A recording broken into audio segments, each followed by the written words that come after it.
Olá! Na aula de hoje falaremos sobre força e potência de usinagem. Os objetivos desta aula são: falaremos sobre a importância do conhecimento da força e potência de usinagem, fatores que influenciam a força de usinagem, solicitações na cunha de corte, modelos de força, principalmente o modelo de Kinsley, potência de corte aí relacionada com o dimensionamento de equipamentos. A determinação da força de usinagem ela é importante para projeto e dimensionamento da máquina-ferramenta, principalmente aí em relação à potência de corte. Então, os projetistas eles utilizam esses dados aqui da força de usinagem para projetar corretamente aí, as máquinas-ferramenta. Determinação das condições de corte, avaliação da precisão da máquina-ferramenta relacionada aí com a rigidez do equipamento, né? Determinação de procedimentos que ocorrem na zona de formação do cavaco, aí no estudo da formação de cavaco, né? E explicação dos fenômenos de desgaste. A gente vai ver mais adiante que a força de usinagem, principalmente a força de corte, elas afetam aí a temperatura na zona de formação do cavaco, influenciando no desgaste da ferramenta. Algumas características gerais. A força de usinagem ela é influenciada por condições de corte, geometria e material da ferramenta e da peça. Geralmente, materiais de difícil usinabilidade apresentam forças de usinagem maiores.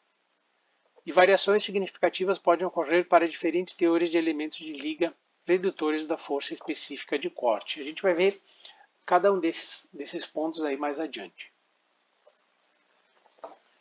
Então, influência sobre as forças. Há um grande número de variáveis que influenciam sobre a força de usinagem. Em relação à ferramenta, o material da ferramenta ele vai influenciar, principalmente em relação aí ao coeficiente de atrito e a rigidez do material. O estado de desgaste da cunha de corte, como ela esse desgaste ele pode alterar a geometria da ferramenta, isso aí vai influenciar na força. A geometria da ferramenta exerce aí uma grande influência sobre a força de usinagem, principalmente o ângulo de saída. O material da peça também vai influenciar, a dureza do material, a microestrutura desse material também vai influenciar, às vezes o mesmo material que tem uma mesma classificação, mas que possui uma microestrutura diferente, ele vai influenciar também na força de usinagem. E as propriedades térmicas, né, relacionadas aí às propriedades do material. Em relação à máquina-ferramenta, a estabilidade do equipamento, a precisão do fuso, etc., ou seja, a própria rigidez do equipamento, ele pode sim influenciar aí na força de usinagem, na força de corte. Parâmetros de usinagem. Aqui a gente cita a velocidade de corte, o avanço e a profundidade de corte, mas de modo geral todos os parâmetros eles vão influenciar aí na força de usinagem, principalmente relacionado aí com a área da seção transversal do cavaco, né? Quanto maior essa área, maior vai ser a força de corte geral, certo? Mas a gente vai ver aí que a força de corte específica ela não é constante. Então, o estudo aí desses parâmetros de usinagem é bastante importante aí para o conhecimento da força de usinagem. O fluido de corte. O fluido de corte ele vai proporcionar aí refrigeração, lubrificação e outras características que também irão afetar aí a força de usinagem. A gente vai ver aí mais adiante que a temperatura, quanto maior a temperatura, menor vai ser a força de corte, certo? E quando a gente refrigera ou lubrifica essa região aí de formação do cavaco, a gente vai ter uma diminuição dessa força de corte. Outros fatores, temperatura na região de corte, meio ambiente, etc. Muito bem, aqui no torneamento, então, quais são as forças de usinagem, a força de usinagem e suas componentes para o torneamento? Aqui em uma vista isométrica, a gente tem então a força de usinagem aqui, que é uma combinação de três componentes, ou seja, ela pode ser decomposta em três componentes. A força de corte, a força de avanço e a força passiva. A força de corte, em situações normais de usinagem, com os parâmetros usuais aí dado pelos fabricantes, a força de corte ela sempre vai se sobrepor às outras, às demais, vai ser sempre a maior. A força de corte ela tem a mesma direção do movimento de corte, mas em sentido oposto. E ela ocorre aqui no plano de trabalho, certo? No torneamento, ela é ocasionada pela rotação da peça. E a força de avanço? A força de avanço, então, ela vai ter aí a direção oposta aí ao movimento de avanço. E sua movimentação, então, ou sua origem se dá aí em decorrência da movimentação da ferramenta em relação à peça, no sentido de avanço, certo? Na direção de avanço, no sentido oposto.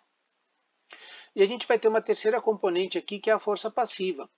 Essa força passiva, eu não vou ter um deslocamento da ferramenta nessa direção, certo? No entanto, é uma força que surge em decorrência da deformação elástica do material da peça que está sendo usinada, certo? Uma combinação aí da deformação do material da peça e de todo o componente estrutural aí da máquina, ferramenta e da peça. A combinação dessas três forças, então, vai originar a força de usinagem. Trabalho, potência e temperatura na usinagem. O trabalho, ele é o deslocamento vezes a força, certo?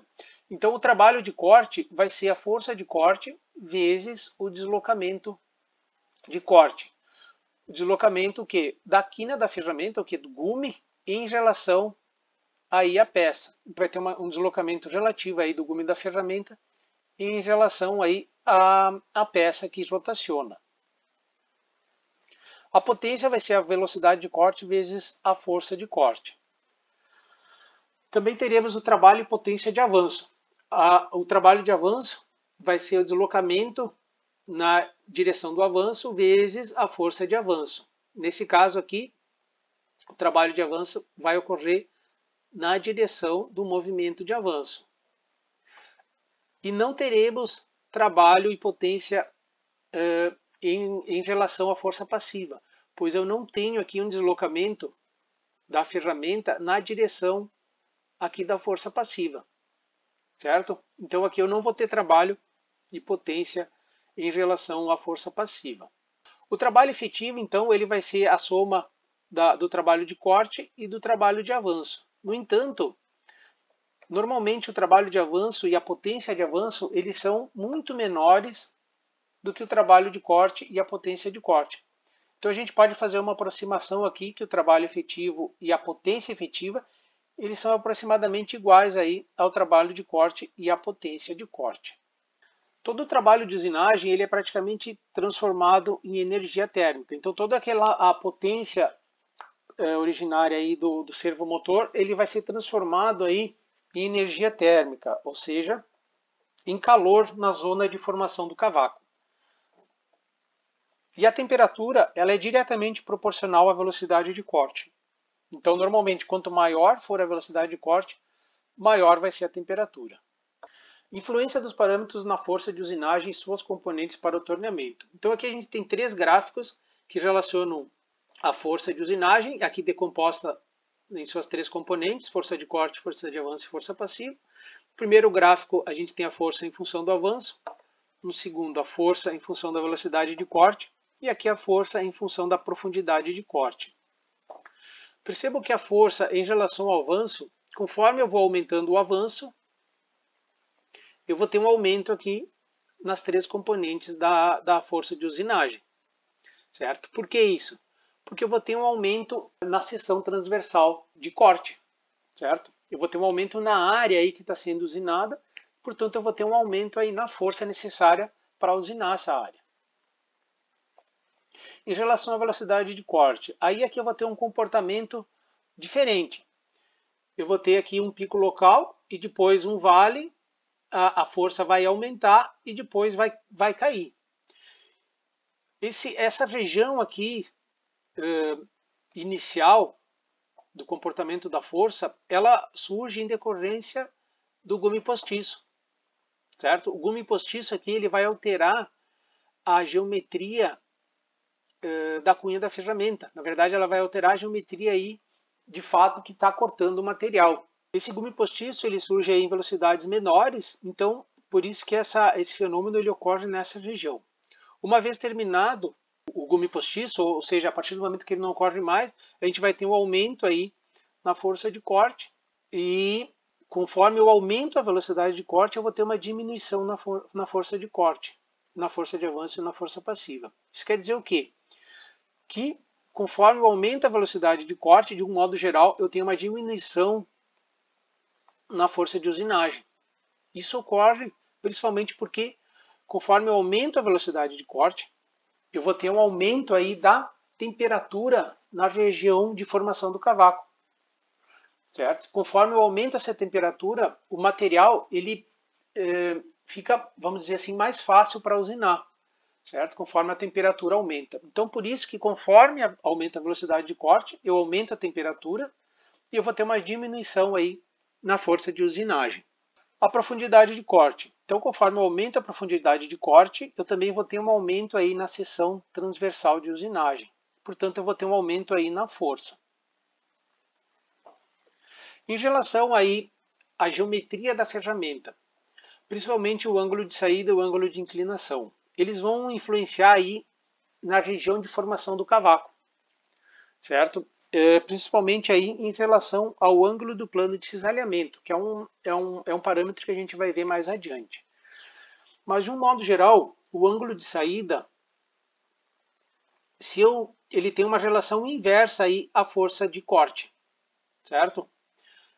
Então, por exemplo, se eu diminuo o ângulo de saída, eu vou ter um aumento aí na força de corte, um aumento na força de avanço e na força passiva, certo? Então, quanto menor o ângulo de saída, maior vai ser a minha força de usinagem, certo? E o ângulo de inclinação também, da mesma maneira. Quanto menor for esse ângulo, maior vai ser aí a força de usinagem e suas componentes. O contrário também é verdade, né? Então, quanto maior for o ângulo de saída, menores vão ser aí as componentes da força de usinagem, principalmente a força de corte e o ângulo de inclinação também. Então, de um modo geral, para o ângulo de saída e para o ângulo de inclinação, para cada ângulo que eu diminuo no ângulo de saída, eu vou ter um aumento na força de corte de 1,5%. O ângulo de inclinação também. Para cada diminuição ou aumento do ângulo de inclinação, eu vou ter aí uma alteração de 1,5% na força de corte. Certo?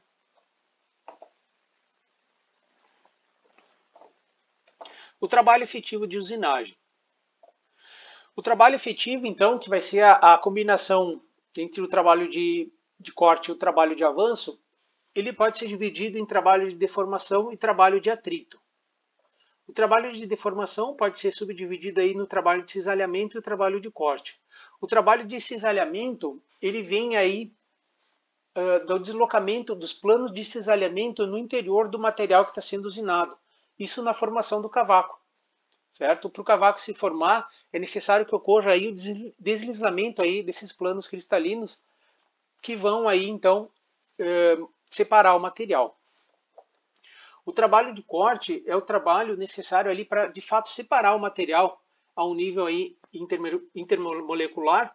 Ele vai, então, ali na região do cavaco, na raiz do cavaco, que é o que vai separar ali as moléculas do cavaco que está sendo usinado para o material da peça. Eu vou ter também um trabalho de atrito, que é um atrito no flanco e o atrito na face.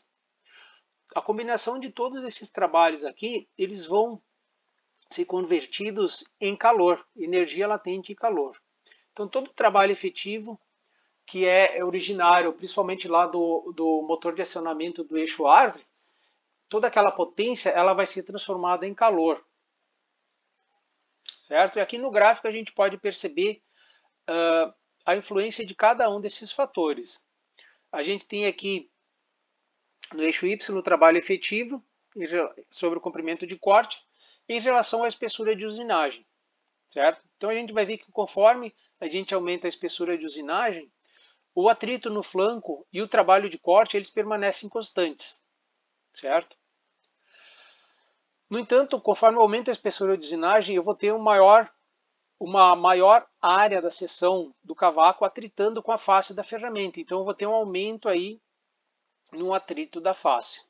E da mesma maneira, eu vou ter um aumento aí, em decorrência da espessura de usinagem, eu vou ter um aumento aqui no plano de cisalhamento e eu vou ter uma maior exigência aqui no trabalho de cisalhamento. E a combinação desses três fatores aqui, eu vou ter um trabalho total. O que a gente pode concluir? Quanto maior é a espessura de usinagem, maior vai ser o trabalho exigido. Aqui a gente apresenta então um modelo de força de usinagem num corte bidimensional, onde eu tenho aqui a cunha da ferramenta, aqui eu tenho o ângulo de saída e aqui o ângulo de incidência. A gente pode perceber que a força de usinagem ela pode ser decomposta aqui em relação à força de corte e à força de avanço. E esse ângulo aqui é o ângulo de cisalhamento, o ângulo do plano de cisalhamento.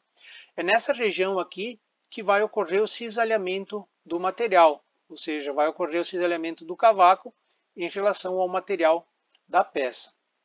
Certo? Então aqui a gente tem a espessura de usinagem H e a velocidade de corte nessa direção e sentido. Aqui avançando um pouquinho mais no modelo de força, num corte bidimensional, a gente pode perceber que aqui o gume da ferramenta ele nunca é um canto vivo, ele sempre vai ter aqui uma zona de transição que pode ser arredondada, certo? Então, dependendo da espessura de usinagem, a gente vai ter essa formação do cavaco ocorrendo aqui nessa parte que é um raio, certo? Pode ser um raio do gume. O ideal é sempre que esse valor ele seja superior, bem superior aqui a esta região, a essa micro-região aqui do gume. Certo? E na figura da direita, a gente tem uma figura que demonstra aí a distribuição das tensões sobre a ferramenta. Certo? Então a gente vai ter aqui uma tensão normal, que ela vai ter um máximo de valor aqui na região, bem na extremidade do gume, e essa tensão normal ela vai diminuindo conforme eu vou me afastando do gume. E a tensão de cisalhamento ela vai ser constante a partir da região da extremidade do gume até um ponto onde deixa de ocorrer aqui a adesão do cavaco na ferramenta e inicia aí uma seção de escorregamento. Então eu vou ter essas duas componentes de tensão tendo esse comportamento. Modelo de força. A gente vai ver aqui mais especificamente o modelo de Kingsley em decorrência da sua praticidade de uso. O modelo de Kingsley, então, ele relaciona a força de corte aí com a geometria da seção transversal de usinagem, certo? Então a gente tem aqui a força de corte igual a Kc 1.1 vezes B vezes H na 1 menos MC. Então o que o Kingsley fez? Ele plotou aqui a força de corte sobre a largura de usinagem em função da espessura de usinagem. Colocando isso aqui em um gráfico bilogaritmo, ele pôde chegar nesses valores aqui. Então, conhecendo-se aí dois pontos sobre essa curva, a gente consegue determinar o valor da constante Kc11, certo? E o valor da constante 1 menos MC. Isso aqui funciona para cada par ferramenta-peça e em relação também aqui às condições de usinagem. Certo? Então, plotando esses dois valores, a gente consegue determinar esses parâmetros aí da constante da equação de Kingsley, o Kc 1.1 e 1 menos MC. E tendo posse desses valores, conhecendo a geometria aí da seção de usinagem, a gente pode determinar aí a força de corte. Certo? Então aqui a gente tem a geometria, né, da seção de usinagem, onde a gente vai ter aqui o avanço e a profundidade de corte, que são parâmetros que normalmente utilizados, por exemplo, no torneamento, para determinar aí, os parâmetros de torneamento.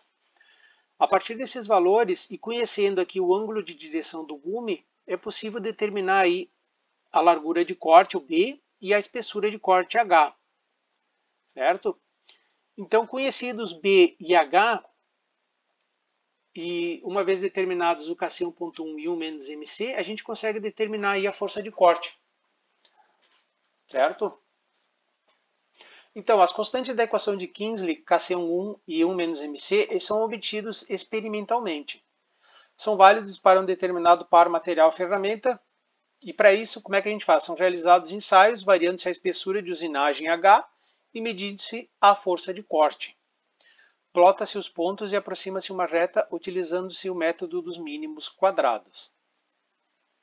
Então aqui a gente pode conseguir aí na internet, na literatura, várias tabelas que relacionam aí o material e nos fornecem os valores de Kc e 1 menos mc ou simplesmente o mc. O modelo de Kingsley também pode ser aplicado para força de avanço e para força passiva, mas ele é secundário para esses casos. Aqui a gente tem uma tabela que nos fornece alguns valores da equação de Kingsley. Por exemplo, aqui para um material CK45, que seria nas normas da BNT 1045 normalizado, ele nos fornece aí um Kc 1.1 de 2220 e aqui um MC de 0,14. Certo? Então, com esses valores aqui, a gente consegue calcular qual que é a força de corte para um determinado avanço e para uma determinada profundidade de corte. Outras fórmulas importantes também, o cálculo da potência, que a gente pode obter em função da força vezes a velocidade ou do torque vezes a rotação. Então, a potência de corte, a gente pode calcular ela, a força de corte vezes a velocidade de corte, dividido por 60.000. Certo? Quando a gente tem a força de corte em newtons e a velocidade de corte em metros por minuto, eu divido essa multiplicação aqui por 60.000, eu já obtenho o valor da potência em quilowatts. Certo? Que normalmente, usualmente, as máquinas ferramentas, elas nos fornecem os valores dos seus motores em quilowatt.